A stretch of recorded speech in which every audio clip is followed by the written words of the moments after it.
ನಮಸ್ಕಾರ, ವನಶ್ರೀ ಚಾನಲ್ಗೆ ಸ್ವಾಗತ. ಹೊಸ ವಿಡಿಯೋ ತಂದಾಯಿತು. ಬನ್ನಿ ಇವತ್ತು ಗೌರಿ ಕಲ್ಯಾಣ ಸೀರಿಯಲ್ಲು ಹೇಗೆ ಮೂವ್ ಆಗುತ್ತೆ, ಏನು ಸ್ಟೋರಿ ನೋಡೋಣಂತೆ. ಅದಕ್ಕಿಂತ ಮುಂಚೆ ನನ್ನ ವಿಡಿಯೋಕ್ಕೆ ಸಬ್ಸ್ಕ್ರೈಬ್ ಮಾಡಿಲ್ಲ ಅಂದರೆ ದಯವಿಟ್ಟು ಸಬ್ಸ್ಕ್ರೈಬ್ ಮಾಡ್ಕೊಳ್ಳಿ, ಹಾಗೆ ಒಂದು ಲೈಕ್ ಕೊಡಿ. ಇವತ್ತು ಗೌರಿ ಆಫೀಸಿಗೆ ಹೋಗಿದ್ಲು, ಆದರೆ ಅಲ್ಲಿ ವಿಕ್ರಮ್ ಗೌರಿಗೂ ಬರೀ ವಾದಗಳು ವಿವಾದಗಳೇ ಇವೇ ನಡೀತಾ ಇರ್ತವೆ. ಯಾವಾಗ ನೋಡಿದ್ರು ಕಿತ್ತಾಡ್ತಾನೆ ಇರ್ತಾರೆ. ಇವಳು ಒಂದು ಡಿಸೈನ್ ಮಾಡಿರ್ತಾಳೆ, ಅದನ್ನು ತೊಗೊಂಡೋಗಿ ಕೊಡೋಕ್ಕೆ ಹೋಗ್ತಾಳೆ. ಅವನು ತೆಗೆದು ಅವ್ರದ್ದು ಎಸ್ದು ಬಿಡ್ತಾನೆ. ಇದೇನು ಮಕ್ಕಳಾಟನ, ನೀನು ಬಂದರೆ ಮಾಡಬೇಕು, ಬರಲಿಲ್ಲ ಸುಮ್ಮನಿರಬೇಕು, ಇದನ್ನೆಲ್ಲ ಏನಕ್ಕೆ ಮಾಡ್ಕೊಂಡು ಬಂದೆ ಅಂತೇಳ್ಬಿಟ್ಟು. ಅದಕ್ಕೆ ಅವಳಿಗೂ ಕೋಪ ಬರುತ್ತೆ. ಸರಿ ನಾನು ಹೊರಡ್ತೀನಿ ಅಂತ ಬರ್ತಾಳೆ. ಅವಳು ನಡ್ಕೊಂಡು ಹೋಗೋದು ಬೇಡ, ಪುಣ್ಯವತಿ ಬಾ ಕಾರಲ್ಲಿ ಹೋಗೋಣ ಅಂತ ಕರಿತಾನೆ. ಅದಕ್ಕೆ ನಾನು ಬರಲ್ಲ, ನಾನು ಆಟೋದಲ್ಲೇ ಹೋಗ್ತೀನಿ ಅಂತ ಹೊರಡ್ತಾಳೆ. ಆವಾಗ ಎಷ್ಟು ಕರೆದ್ರೂ ಅವಳು ಕಾರಲ್ಲಿ ಬರಲ್ಲ, ಆಟೋದಲ್ಲೇ ಹೋಗ್ತೀನಿ ಅಂತ ಹಠ ಮಾಡ್ತಾಳೆ. ಆಟೋ ಅಲ್ಲಿಗೆ ಬರುತ್ತೆ. ಮೇಡಮ್ ಬನ್ನಿ, ಮೀಟ್ರ್ ಹಾಕಿದ್ದೀನಿ ಅಂತಾನೆ. ಹಂಗಾಗಿ ಅವರು ಅಲ್ಲಿ ಕಿತ್ತಾಡ್ತಿರ್ತಾರೆ. ಈ ಕಡೆ ಬಂದು ಇವಳು ಚಿನ್ನು ಎಕ್ಸಸೈಸ್ ಮಾಡುವಾಗ ಯಾರಿಗೋ ಹೊಡೆದು ಇವಳು ಹೋಗಿ ಜೈಲಲ್ಲಿ ಕೂತಿದ್ದಾಳೆ ಇವಾಗ. ಹಂಗಾಗ್ಬಿಟ್ಟು ಏಟಾಗಿದೆ. ಹಂಗಾಗಿ ಜೈಲಲ್ಲಿ ಹೋಗಿ ಕೂತ್ಕೊಂಡಿದ್ದಾಳೆ. ಪೊಲೀಸ್ ಬಂದು ಬೈತಾ ಇದ್ದಾನೆ, ಗಂಡಸರು ಈ ರೀತಿ ಎಲ್ಲ ಮಾಡ್ತಾಯಿದ್ರು, ನೀನೇ ನಮ್ಮ ಹುಡುಗಿಯಾಗಿ ಈ ಥರ ಎಲ್ಲ ಮಾಡಿಯಲ್ಲ, ನೀ ಇದು ಸೋಬೆ ಥರ ಅಂತ ಕೆಲಸನ ಮಾಡಿರೋದು ನೀನು ಅಂತ ಹೇಳ್ತಾರೆ. ಆವಾಗ ಏನು ಮಾತಾಡಲ್ಲ, ಸುಮ್ಮನೆ ನಿಂತ್ಕೊಂಡು ನೋಡ್ತಾ ಇರ್ತಾಳೆ. ಆಮೇಲೆ ಅವ್ರ ಅಪ್ಪ ಅಮ್ಮ ಪಾಪ ಹೊರಗಡೆ ಬಂದು ಬೆಳಗ್ಗೆಯಿಂದ ಕಾಯ್ತಾನೇ ಇದ್ದಾರೆ. ನೈಟ್ ಆಗಿಬಿಟ್ಟಿದೆ ಇವಾಗ. ನೈಟು ಹೆಣ್ಮಕ್ಳನ್ನ ಆಚೆ ಹೇಗೆ ಬಿಡೋದು ಟೇಷನ್ನಲ್ಲಿ ಅಂತ ಹೇಳ್ಬಿಟ್ಟು, ಸರ್ ಬೆಳಗ್ಗೆ ನಾನು ಕರ್ಕೊಬಂದು ಬಿಡ್ತೀನಿ ಸರ್, ಮಗಳು ಕಳಿಸಿ ಅಂತ ಎಲ್ಲ ಕೇಳ್ಕೊಂಡ್ರು ಕಳಿಸೋದಿಲ್ಲ. ತುಂಬಾ ಬೈಕೊಂಡು ಸುಮ್ಮನಾಗ್ತಾರೆ.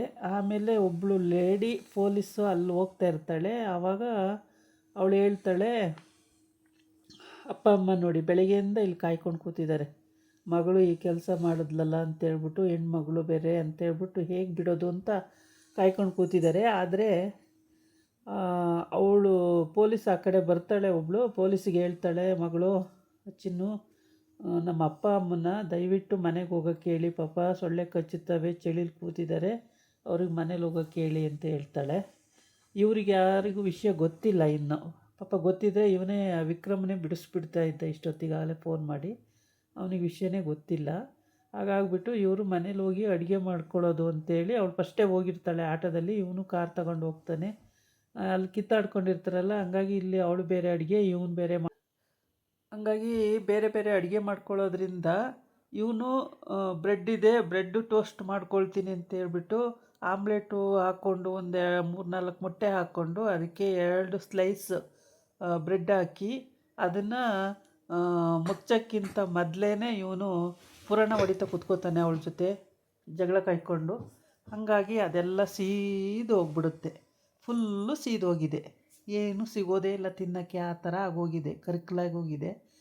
ಆಮೇಲೆ ಅವಳು ಬೆಂಡೆಕಾಯಿ ಸಾರು, ಬೆಂಡೆಕಾಯಿ ಪಲ್ಯ ಮಾಡಿಕೊಂಡು ಅನ್ನ ಸಾರು ಎಲ್ಲ ಮಾಡಿಕೊಂಡು ಅವಳು ಒಂದು ಕಡೆ ಊಟಕ್ಕೆ ಕೂತ್ಕೊಳ್ಳೋದು, ಇವನು ಒಂದು ಕಡೆ ಅದನ್ನು ತಿನ್ನೋಕ್ಕೆ ಕೂರೋದು, ಆಗಲ್ಲ ತಿನ್ನೋದಕ್ಕೆ. ಆಮೇಲೆ ಅವಳು ಉಪ್ಪಣ್ಣ ಅಂತ ಮಾತಾಡೋದು, ಬೆಂಡೆಕಾಯಿ ಅಣ್ಣ ಅಂತ ಮಾತಾಡೋದು, ಏನೇನು ಹಾಕ್ತಾರೆ ಅದೆಲ್ಲ ಹಾಕ್ಕೊಂಡು ಗೊತ್ತಿದ್ರೆ ತಾನೇ ತಿನ್ನೋಕ್ಕೆ, ಮಾಡೋಕ್ಕೆ ಗೊತ್ತಿರಬೇಕು ಅಂತ. ಅಯ್ಯೋ ಹೆಂಗಸ್ರೇ ಎಲ್ಲ ಮಾಡೋದು, ನಳಮಹಾರಾಜ ಮಾಡಿಲ್ವಾ, ಅವನು ಗಂಡಸಲ್ವಾ, ಭೀಮಸೇನ ಅವನು ಗಂಡಸಲ್ವಾ, ಅವರೆಲ್ಲ ಅಡುಗೆ ಮಾಡಿದ್ದೆ ತಾನೇ, ಏನು ಹೆಂಗಸ್ರ ಪ್ರಸಿದ್ಧಿ ಆಗಿರೋದು ಅಡುಗೆ ಮಾಡಿ, ಗಂಡಸರೇ ಪ್ರಸಿದ್ಧಿ ಆಗಿರೋದು ಅಡುಗೆ ಮಾಡಿ ಅಂತೆಲ್ಲ ಇವನು ಹೊಗಳ್ಕೊಳ್ಳೋದು. ಅವಳು ಆಯಿತು ಮಾಡ್ಕೊಂಡು ತಿನ್ನಲಿ ಗೊತ್ತಾಗುತ್ತೆ ಅಂತೇಳ್ಬಿಟ್ಟು ಅಷ್ಟೊತ್ತಿಗೆ ಬ್ರೆಡ್ಡೆಲ್ಲ ಸೀದೋಗ್ಬಿಡುತ್ತೆ. ಈ ಕಡೆ ಬಂದು ಇವಳು ಜೈಲಲ್ಲಿ ಕೂತ್ಕೊಂಡಿರ್ತಾಳೆ, ಲಾಕಪ್ಪಲ್ಲಿ ಹಾಕಿರ್ತಾರೆ, ಕೂತಿರ್ತಾಳೆ. ಆ ಕಡೆಯಿಂದ ಒಬ್ಬಳು ಲೇಡಿ ಪೊಲೀಸ್ ಬರ್ತಾಳೆ. ಅವಳಿಗೆ ಹೇಳ್ತಾಳೆ, ನಮ್ಮ ಅಪ್ಪ ಅಮ್ಮ ಕತ್ಲೆಯಲ್ಲಿ ಕೂತಿದ್ದಾರೆ, ಸೊಳ್ಳೆ ಕಚ್ತವೆ, ಮನೆಗೆ ಹೋಗೋಕ್ಕೆ ಹೇಳಿ ಮೇಡಮ್, ದಯವಿಟ್ಟು ಕೈ ಮುಗಿತೀನಿ, ಮನೆಗೆ ಹೋಗೋಕ್ಕೆ ಹೇಳಿ ಮೇಡಮ್ ಅಂತ ಹೇಳ್ತಾಳೆ. ಆವಾಗ ಮುಖ ನೋಡಿಕೊಂಡು ಸಿಡಿಸ್ಕೊಂಡು ಹೋಗಿರ್ತಾಳೆ, ಏನು ಮಾತಾಡಲ್ಲ. ಅಲ್ಲಿ ಹೋಗ್ಬಿಟ್ಟು ಆಚೆ ಕಡೆ, ಮೇಡಮ್ ನಮ್ಮ ಮಗಳನ್ನ ಬಿಟ್ಟು ಕಳಿಸಿ, ಬೆಳಗ್ಗೆ ಕರ್ಕೊಬಂದುಬಿಡ್ತೀವಿ ಅಂದರೆ, ಹಂಗೆ ಬಿಟ್ಟು ಕಳ್ಸೋಕ್ಕಾಗಲ್ಲ ಅಂತ, ಕೈ ಮುಗಿತೀನಿ ಮೇಡಮ್, ಮತ್ತು ಹೆಣ್ಮಗಳು ಜೈಲಲ್ಲಿದ್ದರೆ ಅವಳು ಭವಿಷ್ಯ ಹಾಳಾಗೋಗುತ್ತೆ, ಜನ ನೋಡಿದವ್ರು ಏನು ಅನ್ಕೋತಾರೆ, ಈ ಹುಡುಗಿ ಟೇಷನಲ್ಲಿ ಹೋಗಿ ಕೂತಿತ್ತು ಅಂದರೆ ಅವಳು ಮದುವೆ ಮಾಡೋದು ಹೇಗೆ ನಾವು, ಕಳಿಸಿ ಮೇಡಮ್ ಅಂತ. ಹಂಗೆ ಕಳ್ಸೋಕ್ಕಾಗಲ್ಲ, ಈ ಮೇಲಧಿಕಾರಿಗಳಿಂದ ಏನಾದರೂ ಒಂದು ಫೋನ್ ಮಾಡಿಸಿ ಆವಾಗ ಬಿಟ್ಟರು ಬಿಡ್ಬೋದು ಅಂತ ಹೇಳ್ತಾರೆ.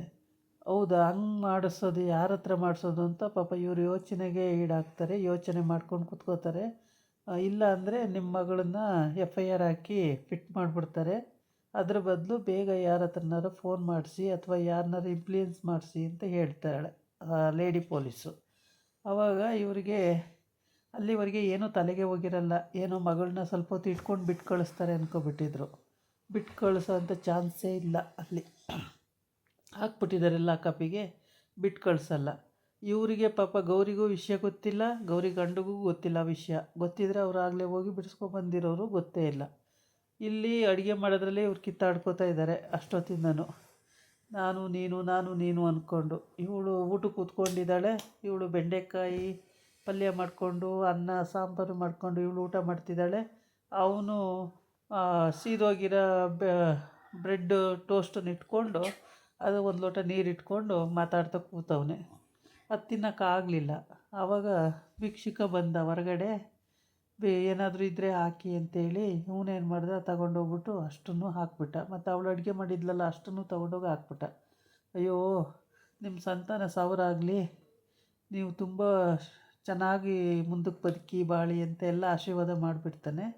ಹೌದಾ ಅಂತೇಳ್ಬಿಟ್ಟು ಎಲ್ಲ ತಗೊಂಡೋಗಿ ಹಾಕಿ ಬರ್ತಾರೆ ಇಬ್ಬರೂ. ಅವಳು ಹೋಗಿರ್ತಾಳೆ, ಹಾಕ್ಬಿಟ್ಟು ಬಂದು ಆಮೇಲೆ ಹೇಳ್ತಾಳೆ, ನೀವು ಉಪವಾಸ ಹೆಂಗ್ರಿ ಮಲಗ್ತೀರಾ, ಆಗಲ್ಲ ನಿಮಗೆ, ನೀವು ಫಸ್ಟೇ ಶುಗರ್ ಪೇಷೆಂಟು, ನೀವು ಊಟ ಮಾಡಿ ಅಡುಗೆ ಮಾಡ್ತೀನಿ ಅಂತ ಕೇಳ್ತಾಳೆ. ಅದಕ್ಕೆ ಯಾವ ಅಡುಗೆನೂ ಬೇಡ, ನಿನ್ನ ಅಡುಗೆನೇ ತಿನ್ನಲ್ಲ ನಾನು ಅಂತೇಳಿ ಅವನು ಜಂಬ ಮಾಡಿಕೊಂಡು ಬೇಡ ಬೇಡ ಅಂತಿರ್ತಾನೆ. ಆದರೆ ಅವಳು ಹೇಳೋವಷ್ಟೆಲ್ಲ ಹೇಳ್ತಾಳೆ, ಒಂದು ಸ್ವಲ್ಪ ಅನ್ನ ತಿಳಿಸೋರು ಮಾಡ್ತೀನಿ ಊಟ ಮಾಡಿ ಅಂತೇಳಿ. ಇಲ್ಲ ಬೇಡವೇ ಬೇಡ ನನಗೆ ಅಂತ ಇರ್ತಾನೆ. ಆಮೇಲೆ ಎಷ್ಟು ಹೇಳಿದ್ರು ರಿಕ್ವೆಸ್ಟ್ ಮಾಡ್ಕೊಂಡು ಅವ್ನು ಕೇಳೋದೇ ಇಲ್ಲ. ಇದಾಗಿತ್ತು ಇವತ್ತಿನ ವೀಡಿಯೋ. ನಾಳೆ ಇನ್ನೊಂದು ವೀಡಿಯೋ ಜೊತೆ ಬರ್ತೀನಿ. ನಮಸ್ಕಾರ. ಬಾಯ್.